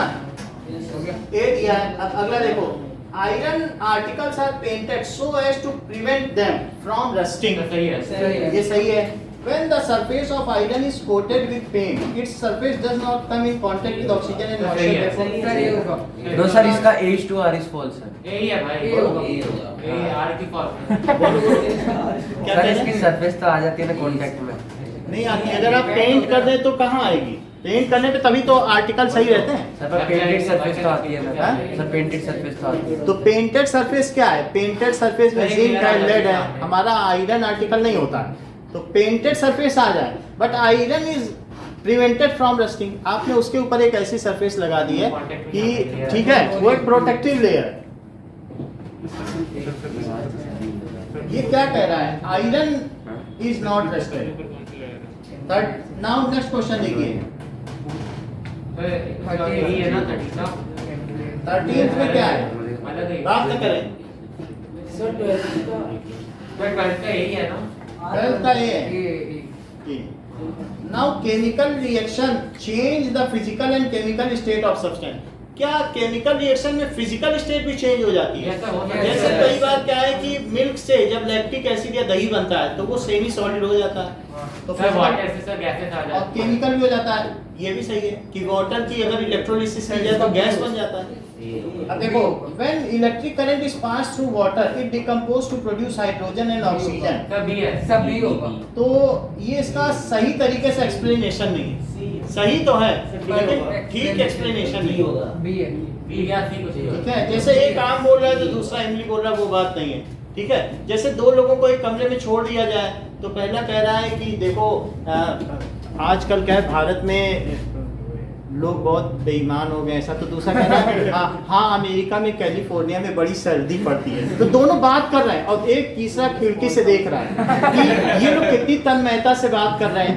तो वास्तव में ये बात कर रहे हैं और फिर बात हो भी रही, संवाद हो भी रहा है, लेकिन एक अपना कह रहा है, दूसरा अपना कह रहा है. तो वास्तव में जब हम किसी से बात करते हैं तो अपना कपड़ा दूसरे के खूंटे में टांगने की कोशिश करते हैं. बात नहीं होती वहाँ कि हम अपनी ज्यादा से ज्यादा बात बता रहे हैं, तो दूसरा भी सोचता है हम भी अपना कपड़ा एक खूंटे. तो दोनों लोग एक दूसरे के खूंटे में अपना कपड़ा टांग रहे थे और संवाद चल रहा था सफलतापूर्वक. वहाँ किसी का आपस में कम्युनिकेशन. तो वही चीज यहाँ बी में हो रहा है. समझ आई बात की नहीं?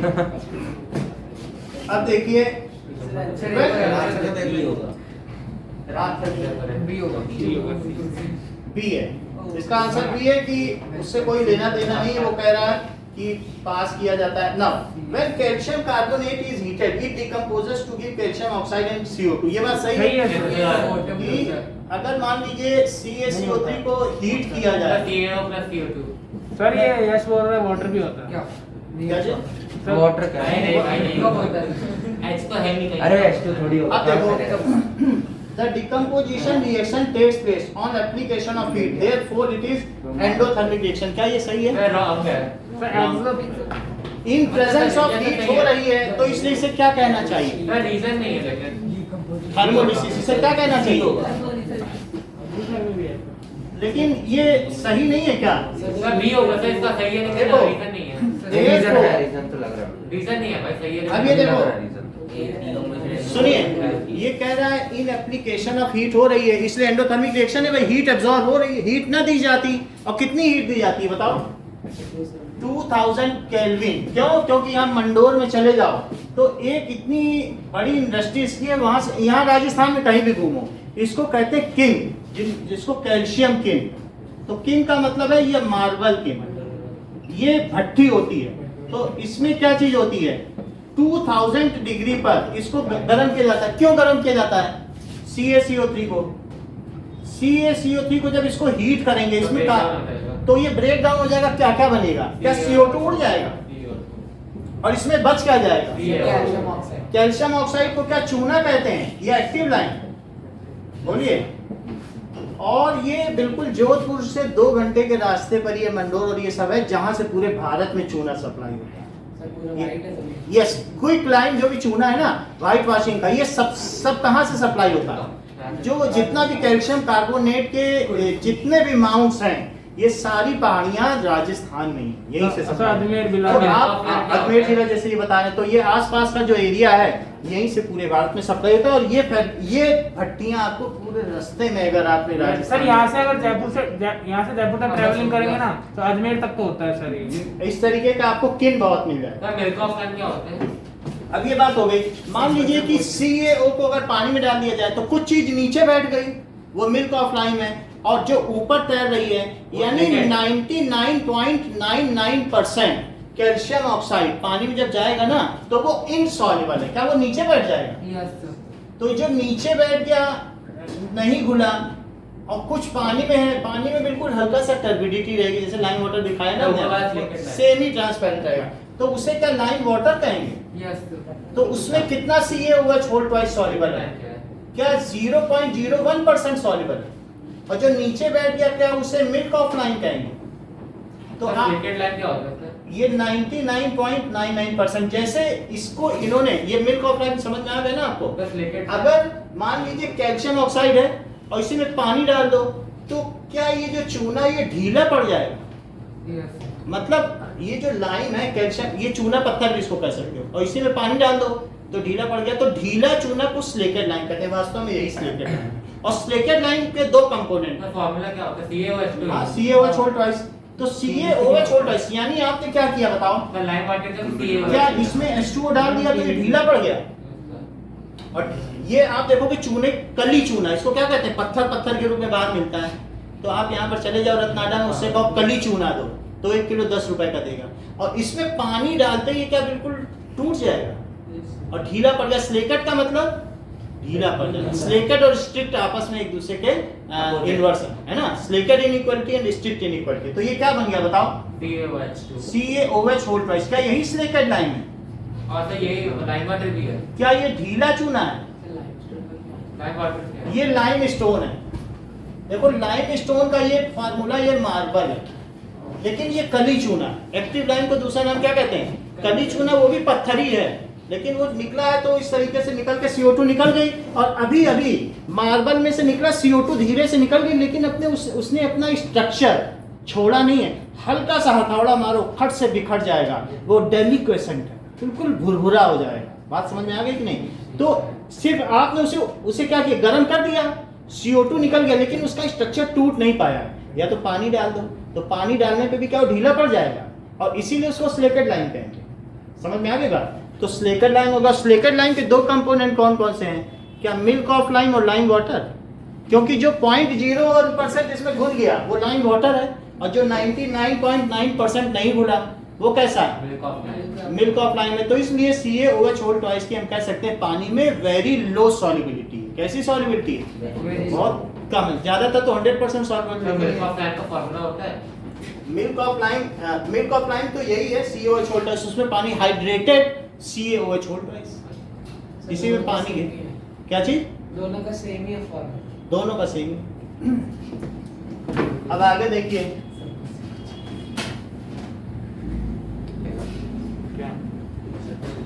Now next question. Now 15th question देखिए। सर इसका आंसर क्या था? इसमें क्या है कि बी है या when calcium carbonate is heated it decomposes। ये हो गया the decomposition reaction takes place on application। तो इसका आंसर क्या हो गया?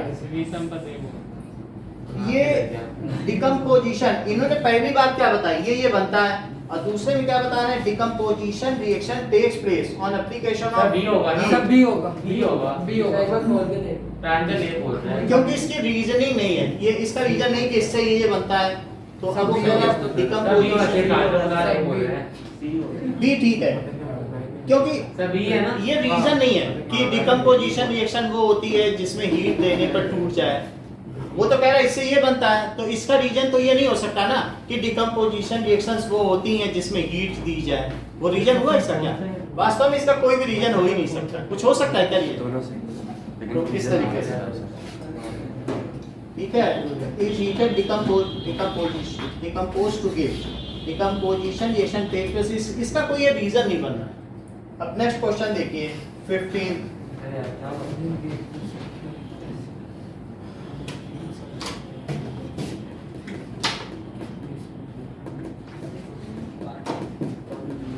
इसका तो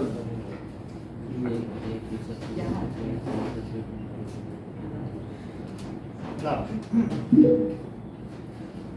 zinc reacts with sulfuric acid to form zinc sulfate and hydrogen gas, and it is a displacement reaction. सी होगा सर इसका 15. Zinc reacts with sulfuric acid. तो जिंक की सल्फ्यूरिक एसिड से रिएक्शन कराओ, क्या बनेगा?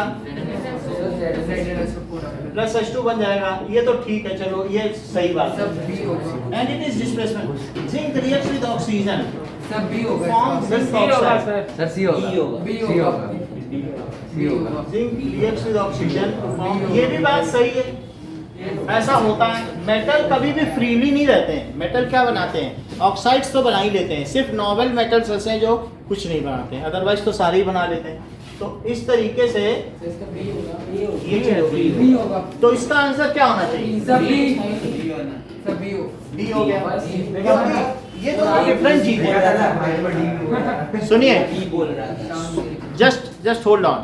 What is displacement reaction in which one species, one cation displaces other cation from its salt solution? यही बात है कि नहीं? Yes, sir. So ये one metal displaces other metal or non-metal from its salt solution, then it is called displacement reaction.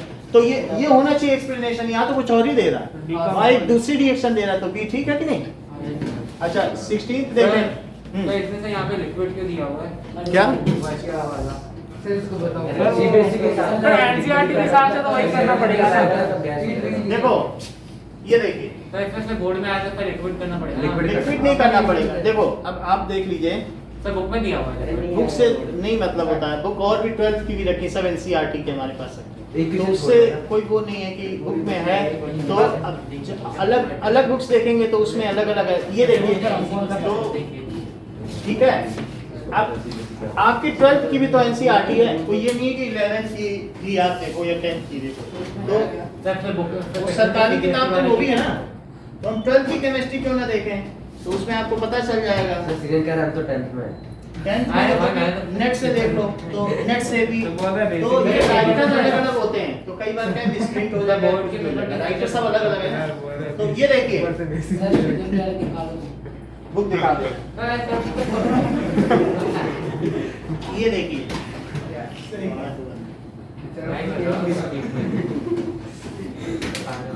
बताओ आया तो आप थर्मोकेमिस्ट्री देखेंगे तो उसमें पता चल जाएगा।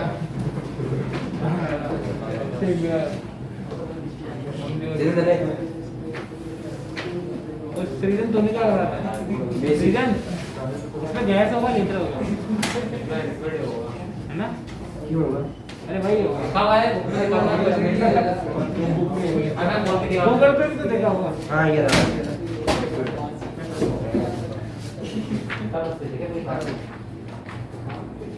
भाई यूनिवर्सिटी फिजिक्स सर वो आईआईटी की है ना? अब ये देखो इसमें पता चल जाएगा आपको।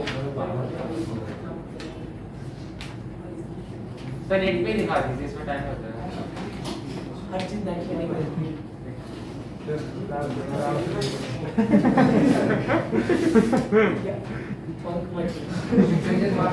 कहीं तो आपकी बात सही है, कहीं कहीं इसमें भी लिक्विड लिखा हुआ है, कहीं कहीं लिक्विड लिखा हुआ है, लेकिन अगर आपको प्रॉपर ये समझिए तो पीछे में लिखा हुआ है, इसमें जैसे आप कह रहे हो ना, तो लिक्विड बनाने में ये माइनस में इतनी है, तो लेकिन अगर प्रॉपर हम कहें कि हीट ऑफ फॉर्मेशन, तो हीट ऑफ फॉर्मेशन में देखोगे तब फिर गैस मिलेगा। तब वो लिक्विड बन के होता है, हीट से वो अपने आप वेपर बन जाता है। तो जस्ट मैं आपको नेट पे दिखाता हूँ क्योंकि इसमें कई कॉन्सेप्ट्स हैं। देखिए when hydrogen reacts with oxygen, अब देखो According to ये Scientific आपको इसमें पता चल American, जाएगा। when molecular hydrogen and oxygen are combined and allowed to react together, energy is released and the molecules of hydrogen and oxygen can combine to form either water or hydrogen peroxide. ये नंदलाल नाम से लगता है इसको। ये कौन है? अरे बुक है एंडी आती है ना छोटी गाइड वो मेरे पास नहीं है। वो 25 वाली। मेरे पास नहीं Reaction of hydrogen and oxygen. According to Scientific American, When molecular hydrogen and oxygen are combined and allowed to react together, energy is released and the molecules of hydrogen and oxygen can combine to form either water or hydrogen peroxide. When hydrogen and oxygen reacts, then water or water vapor is formed. According to Wikipedia, water splitting is the chemical reaction in which water is broken down into oxygen and hydrogen. 2H2O, right pointing arrow 2H2O. ये देखो ये है, इससे देख लीजिए आप, इसमें तो गैस कोई बात नहीं, ये देखो H2 और O2 से क्या बन रहा है, गैस ठीक है। तो यही रिएक्शन आपकी चलेगी क्योंकि ये नेचुरल है। आपको इसमें क्या है ना, हम लोगों ने उस दिन भी देखा था कि 486 किलो जूल एनर्जी पर मोल इतनी रिलीज हो रही थी। इतनी एनर्जी सफिशिएंट है किसी भी वाटर को किसमें कन्वर्ट करने के लिए, गैस में। अब जैसे आप ये देख लो, ये कहोगे कि भाई हमने ब्यूटेन जलाई C4H10, भाई एलपीजी जलाते हो कि नहीं, यही तो ब्यूटेन है 4 की, और आपने इसको ऑक्सीजन में जलाई तो क्या बना, क्या 4CO2 बना, और 4CO2 बना, और यहाँ से देखिए ये कितने बच गए हाइड्रोजन, तो हाइड्रोजन 5H2। आप कहोगे कि फिर गैस के नीचे पानी इकट्ठा हो जाना चाहिए, तो पानी थोड़ी ना इकट्ठा होता है, वो जब पतीला है जो टम्बलर जिसमें दूध उबल रहा है उसके चारों तरफ वेपर्स आती हैं, देखा नहीं है, तो वो वेपर है, यही गैस है। तो कई बार ऐसा होता है जब बहुत सारी हीट रिलीज होती है तो आप ये नहीं कह सकते कि उस चूल्हे के नीचे पानी क्यों नहीं इकट्ठा हुआ, वो तो इसमें गैस है, वो ऊपर हो गई, एटमॉस्फेयर में चली गई। बोलो बात समझ में आ गई कि नहीं? तो दिस इज द रीजन। अब नेक्स्ट क्वेश्चन देखते हैं। भाई एग्जाम के कितने कटे थे? एग्जाम में तो अब जैसे भी क्वेश्चंस आएंगे 11 नंबर कटे थे। एग्जाम के हाँ, मतलब पूरे नहीं आए उसके। सर किसमें, साइंस में? साइंस में नहीं, टोटल सभी सब्जेक्ट्स में मिला के 11 कटे। अब देखो सर मेरी क्लास में एक बच्चा है सर, उसकी 97 पर अरे भाई चलिए, तीन में पढ़ नाउ नेक्स्ट इज सबसे टॉपर हुई। रेड हियरिंग से बचिए, सीजन रेड हियरिंग से बचिए, वरना फिर क्लास नहीं कंडक्ट हो पाती है। Assertion and reasoning of science class 10। जैसे ऐसा होता है ना, मैं साइंस पढ़ा रहा हूँ, अच्छा सर ऐसा करते हैं, इंग्लिश बहुत अच्छी होती है, बहुत अच्छा मजा आता है, ये रेड हियरिंग है, यानी क्लास को किसी दूसरे डायरेक्शन में मिसलीड करना या क्लास को न चलने देना। नहीं, सीजन ऐसा नहीं है, लेकिन मैं बता रहा हूँ, इसको कहते हैं रेड हियरिंग। अगर रेड हियरिंग पे समझ में आई ना बात, फिर जब इंग्लिश पढ़ने लगे, सर इंग्लिश तो बेकार ही होती है, क्यों ना हम लोग अब फिजिक्स पढ़ें।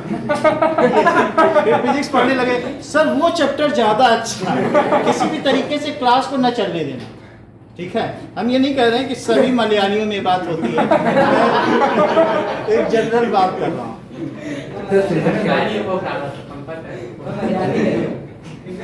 ये सही कह रहे हैं, जैसे इन्होंने कहा जहां सुमति तहां संपत नाना। आप देखें तुलसी की रामायण के बारे में बहुत अच्छी पंक्तियां बता रहा है, इसमें संपत का नाम है, सब इन्हीं का नाम है। चलिए, नाउ नेक्स्ट क्वेश्चन।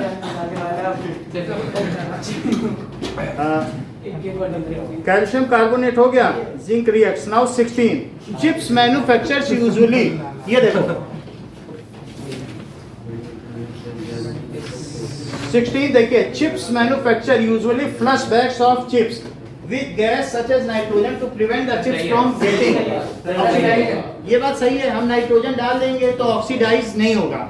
अगर ऑक्सीडाइज हो जाएगा तो चिप्स कैसा होगा, क्या रैंसिड हो जाएगा, उसमें स्मेल अच्छी नहीं आएगी, खाने में कड़वा लगेगा।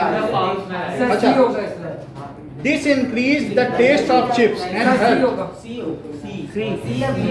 आर तो गलत है, रीजन तो गलत हो गया, तो इसका आंसर क्या होना चाहिए? सर आइलश मतलब है आइलश, फ्लश, आइलिश नहीं है, वो फ्लश है, फ्लश है, वो मिसप्रिंट है। अब अगला देखो, exposure of silver chloride to sunlight for a long duration turns grey due to formation of silver by decomposition of silver. ये सही है। इन दिस प्रोसेस सब्लिमेशन, क्या इस प्रोसेस में सब्लिमेशन ऑफ सिल्वर पूरा का पूरा उड़ जाएगा? पूरा नहीं उड़ता है, सिर्फ क्लोरीन उड़ती है। सब्लिमेशन का मतलब है कि जैसे कैम्फर है, उसकी डिब्बी खुली छोड़ दो कपूर की तो सारी उड़ जाती है। तो कुछ भी ना बचे, सॉलिड के ट्रेसेस भी ना बचे। नेफ्थलीन बॉल है वॉशरूम में, लेकिन क्या सिल्वर क्लोराइड में ऐसा है कि सिल्वर बच जाता है? Yes, sir. सिल्वर बच जाता है पीछे, तो वो ग्रे कलर में हो जाता है। Now we will see one more reaction कि सिल्वर क्लोराइड का क्या होता है व्हेन इट इज डिकम्पोज। इसकी बहुत अच्छी रिएक्शन इसमें दिखाई तो गई है ना। AgCl सर Ag और Cl में देता हूं। ये आप देखिए, मोबाइल की बैटरी एक minute, decomposition of silver chloride. ये देखो, ये रिएक्शन बहुत अच्छी है। इसी रिएक्शन इस वीडियो के साथ खत्म करेंगे क्लास, आप इसको देखिए। नर्ड रेज, इससे क्लियर पता चलेगा। Today we're going to use the silver nitrate made in the previous video to do a simple photography experiment. ये चीज है, First, you'll need 1 gram of silver nitrate and half a gram of table salt. ये क्यों ऐसा ले रहे हैं? Add ये water to both. सुनिए। Dissolve it. इन्होंने NaCl और सिल्वर नाइट्रेट क्यों लिया? हम लोग तो सिल्वर क्लोराइड की बात कर रहे थे, क्योंकि सिल्वर क्लोराइड बन जाएगा। यस, इन दोनों को मिक्स करने से AgCl बनेगा। तो पहले ही AgCl बनाना देखिए, freshly prepare. Once they are both dissolved, Sir, एक बार add वापस the solution to फिर the से देखो, silver nitrate solution. इन्होंने इन दोनों को मिक्स किया, किस किस को मिक्स करा? NaCl और AgNO3। देखो, Today we're going to use the silver nitrate made in the previous video to do a simple photography experiment. First, you'll need 1 gram of silver nitrate. जब मिल जाएगा तो NaCl और AgNO3 से AgCl बन जाएगा, ऐसा डबल डिस्प्ले है ना? Double displacement reaction. अब देखो, Once they are both dissolved, add the salt solution to the silver nitrate solution. It will instantly form a dense precipitate of silver instantly बन गया, chloride. तुरंत बन गया और लिक्विड गायब हो गया, सब सॉलिड पाउडर बन गया। Then let stand for 5 minutes to settle down to the bottom. Then pour off the excess liquid. Then add solid copper silver chloride. क्या? NaNO3 का Gas these वो भी बनेगा ना? वो भी बनेगा, लेकिन वो उसमें रहेगा, उसका कोई काम नहीं है। अब इस पाउडर में दोनों है।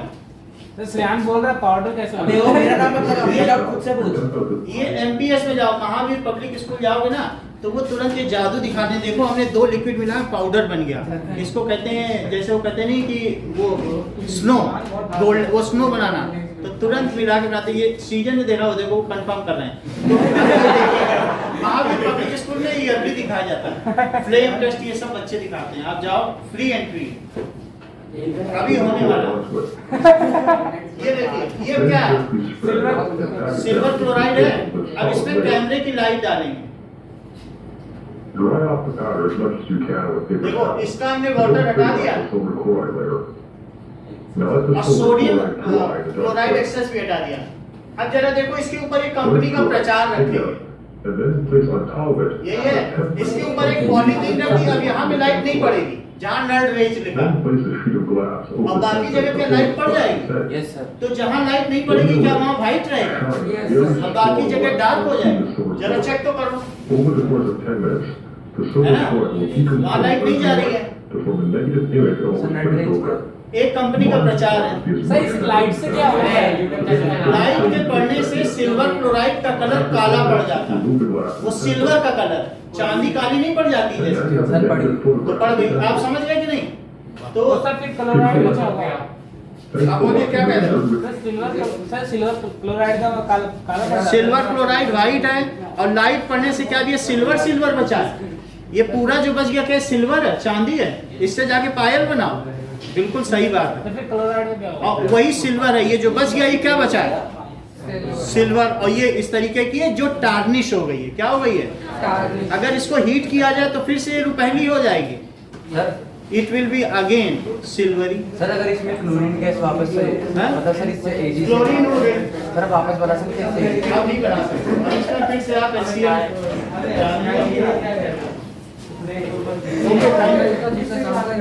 सर कल छुट्टी है सर। कल छुट्टी है ना, तो कल 9 बजे से सुबह क्लास डाल देंगे आपको। टाइम के बट मॉर्निंग की क्लास रहेगी, तो 11 बजे रहेगी आपकी क्लास। देख लेंगे क्या लेंगे। अभी हम इसी की असर्शन रीजनिंग कराएंगे। अच्छा, ये तो मैं क्लास कर लेता हूं। इंग्लिश में कहाँ क्या हुआ था? सर टाइम थोड़ा जल्दी रखो। ठीक है, देख लें। Thank you sir. Right, sir. Excuse me, sir. Sir, the little or the few कहाँ यूज होता है? The little or the few. The little or the few.